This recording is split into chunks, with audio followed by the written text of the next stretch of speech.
Om Tat Sat. Good evening and namaste to all. Let me start a new series. Story of a book. The author, how the book was written, the incident, interesting, unique to the creation of the book, the essence of the book, and so on. I'll start with the Vedas. It's very difficult to talk in English about the Veda. The terminologies are unique to Veda and Sanskrit. But as I'm talking only to the Hindus who are already introduced to Veda in their childhood or boyhood,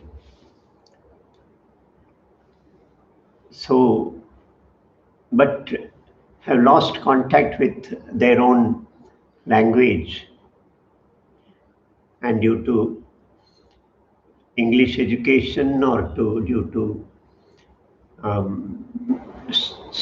stay and study in Western countries, probably it may be easier for them to grasp these words, this terminology used here. Veda is the most ancient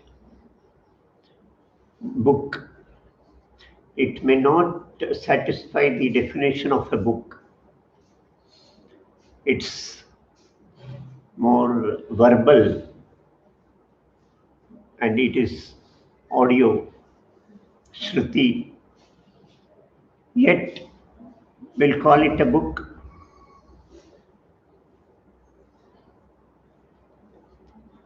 The name Veda, its root word is vid, vidwan, vidya, vidu, etc. Vid is knowledge, wisdom, jnana. The word knowledge may not exactly convey the essence of the word jnana. It is something beyond knowledge. It's something beyond wisdom. Jnana. So that is the root word for Veda, vid. And it contains knowledge. All the very diverse fields of knowledge. Veda talks about Brahma, the power or the energy or the omnipotent, omnipresent, omniscient, the force which is behind all these creation. Veda talks about Brahmanda, the whole universe. It talks about gods, various forms of gods, Indra, Vayu, and so on. It talks about astrology and astronomy, the space and the astrology, the movement of time and the impact of time. It talks about mathematics, chemistry, and other sciences. There is a discussion on medicine, on medicinal plants. It discusses creation, the story of creation, nature. It discusses the earth, Bhumi. It discusses values, the essence of dharma, and it discusses history. Thus, it's a wide compass of knowledge.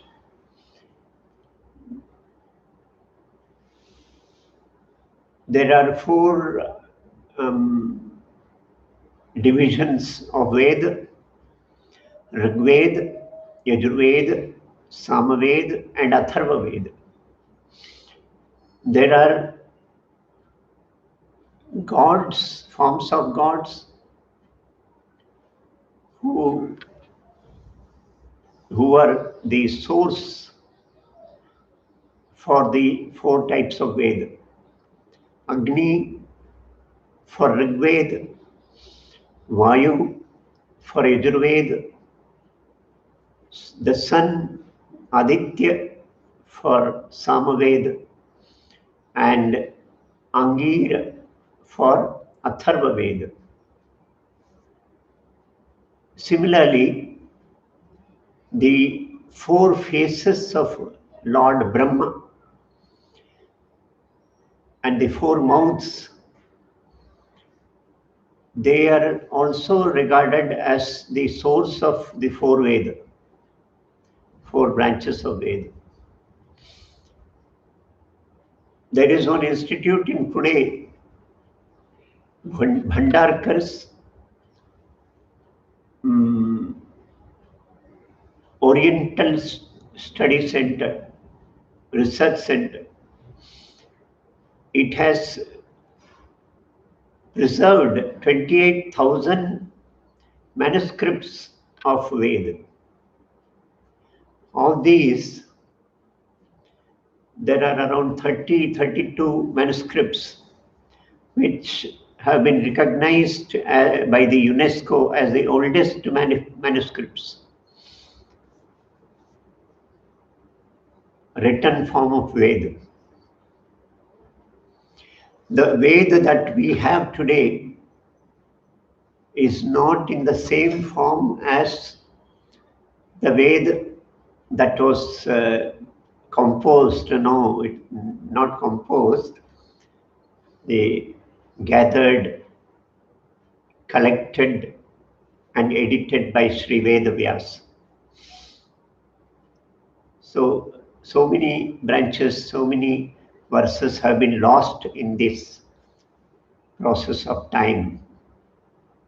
And it has been a very long time. There are sub-Veda, Upaveda, the Veda which discusses armory, archery, Dhanurveda, the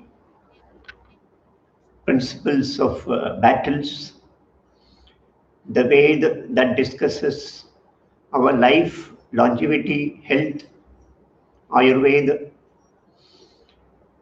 the Veda that discusses love, art, music, Gandharva Veda, and the Veda that discusses sculptures, creations.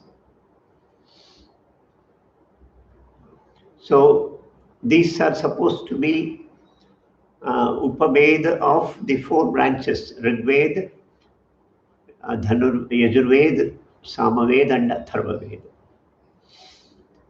Similarly, Rig is supposed to be embodiment of dharma, values, virtues, the guiding force. The Yajurveda is supposed to be an embodiment of moksha. Samaveda is about the desire, and Atharvaveda is about wealth and resources. So, Dharma Shastra has emanated from Rigveda, Moksha Shastra has emanated from Yajurveda, Kama Shastra has emanated from Samaveda, and Artha Shastra, the science of money, has come from Atharva Veda. The small in details about the four branches. Rigveda has 10 parts, mandala we call in Sanskrit. There are 1028 sukta divisions and around 11,000 verses, mantras. The Rigveda has been handed over to us through 5 rishis: Shakalpa, Vaskala, Ashvalayana, Shankayana, and Mandukayana.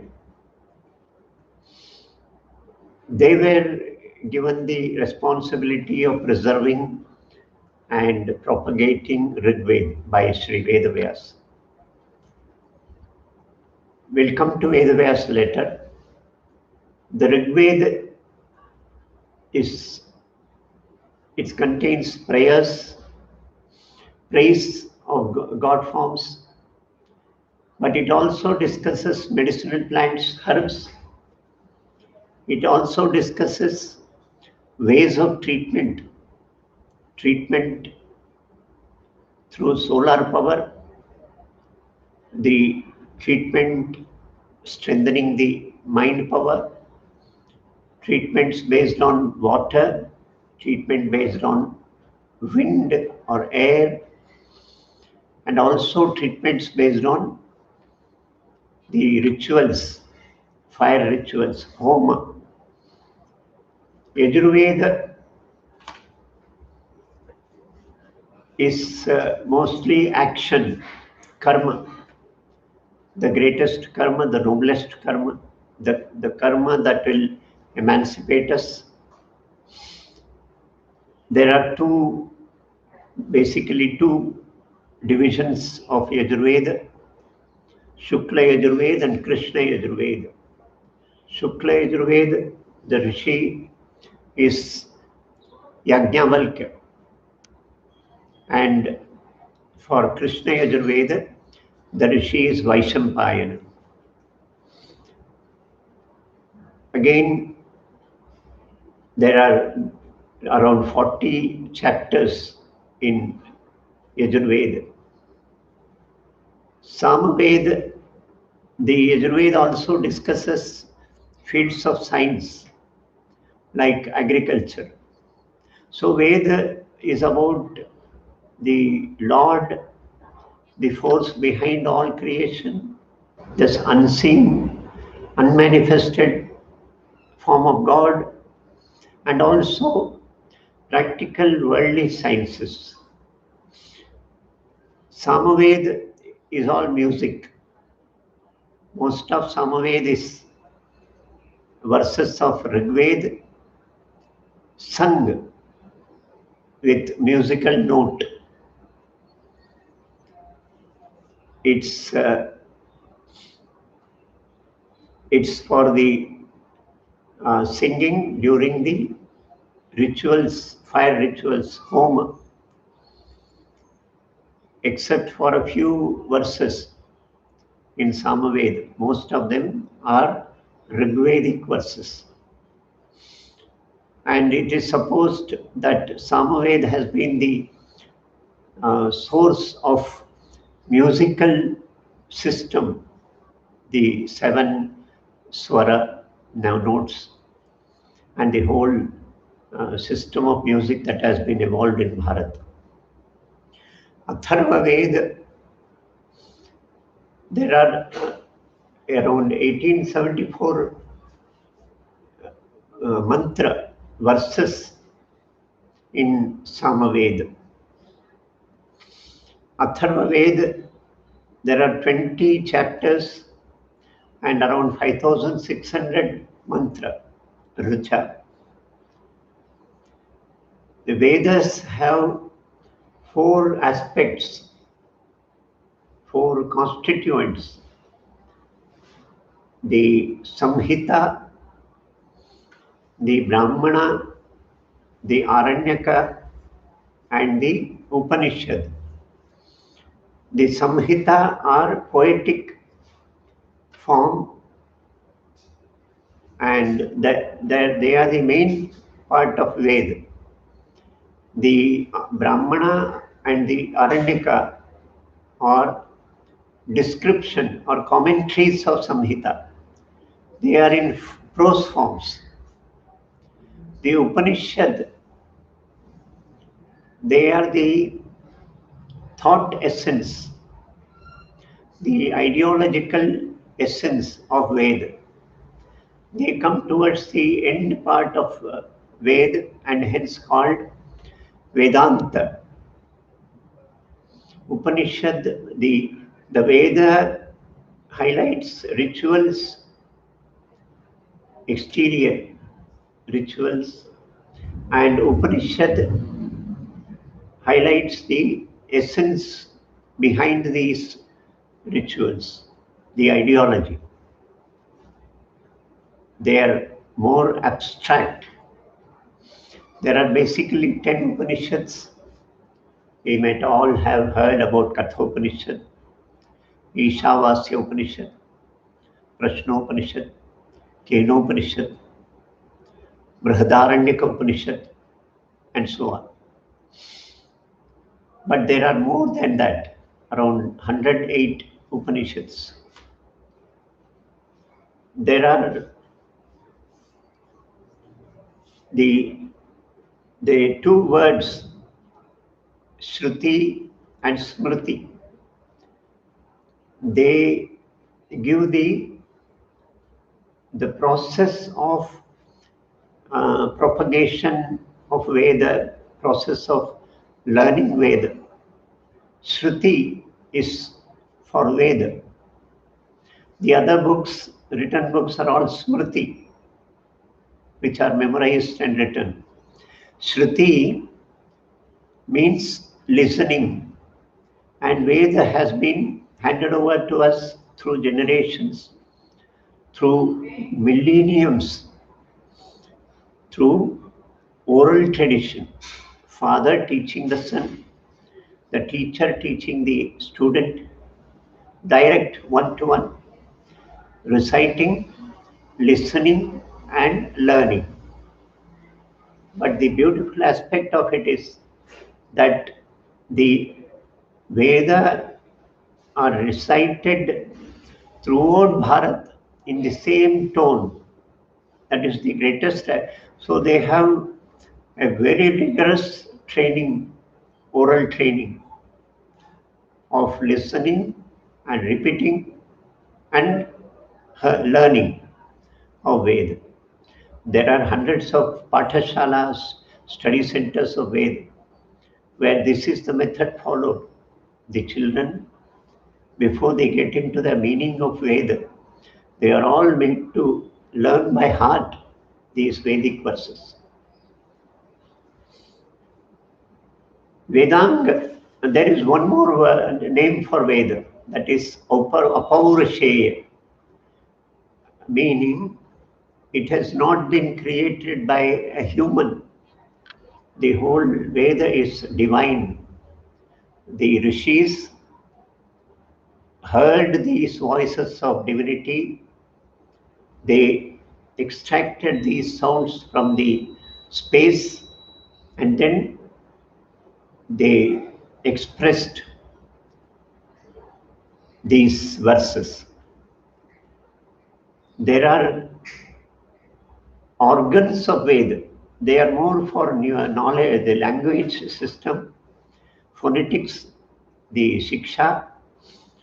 Chandas is the meter, the length of the poem. Vyakaran is grammar, and Nirukta is etymology and this linguistic, what they call in English, etymology. Then there are Kalpa and Jyotisha. These are the 6 organs of Veda. Thus, it is a huge, it's not exactly a book, it's a huge collection. And the whole, um, the beginning origin of Veda is through collection. We suppose that Veda Vyasa wrote these Veda. No, he didn't write, he didn't author this Veda. He was just a compiler, editor. He compiled all the wisdom words throughout Bharat, from the rishis of his time. He traveled extensively to every nook and corner, to every ashram, met every rishi and collected the wisdom words, the Vedic riches in their possession. And then he systematized, he classified them into 4 Veda so that it is simpler to learn. Even persons with lesser memory can learn a part of Veda. So he compartmentalized, divided Veda into 4 divisions: Rig Veda, Yajurveda, Samaveda, and Atharva Veda. And then he handed over these Veda to rishis, one each to one rishi, and gave them the responsibility of preserving Veda.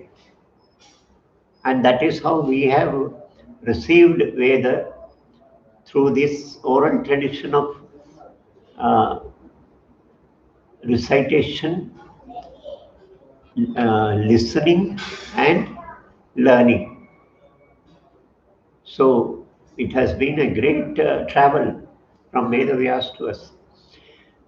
This Vedavyasa, he has a very great, unique birth surroundings. That is why when you study that, our Bharatiya mindset, our languages have a proverb that you should not peep into the source of a river and the birth of a rishi. Their greatness, their wisdom, their achievements should not be connected to their birth. Sri Vedavyasa was born to a fisher women. It's a unique story. This fisherwoman, she was called Matsyagandha or Satyavati, very innocent, truthful. So she had a scent, aroma, a smell of fish from her body. Hence, she was called Matsyagandha. Now she was riding a boat and taking passengers. Once Rishi Parashar, who was a great rishi who had attained great yogic powers, he traveled in that boat to cross Yamuna river near Hastinapur. No, he suddenly developed an infatuation for this girl, Matsyagandha, and he expressed his desire to have unite with her, physical union. She said, "No, it is not proper. You are a rishi. I am a fisherman folk." But he was insistent. Then she said, she laid 3 conditions. She said, "Yes, but no one should see this act." So Parashar created darkness by his yogic power. Then she said, I should not lose my virginity. I should be a maiden even after this act. He granted that also, blessed her with that. You will regain your virginity after the birth of the son. Then she said, this scent, this smell from my body of fish, that should be removed. He also blessed Parashar, blessed her with that. She got a fragrant smell emanating from her body. The two united in the boat and a son was born. He was Veda Vyasa. He was more drawn towards spirituality and wandering. So at the age of 5, he left his mother and went into meditation and the life of wanderer, monk. He went around and collected all these verses of Veda and created what we have today. Much of them is lost, of course, through the atrocities of our plunderers, the Muslim tribes, and also due to the wearing of time. But we have been blessed with this Vedic knowledge. Our indebtedness to Rishi Veda Vyasa, who is regarded as Guru of all Guru, this indebtedness can be repaid by learning Veda, part of a portion of Veda at least, by studying Veda. That is the only way we have to express our thankfulness to this great system created, originated by Sri Veda Vyasa and handed over to us through various rishis. 5,000 for 5,000 years they have preserved this Vedic tradition. So that is about Veda. I'll come back again with story of a book tomorrow. Om Tat Sat.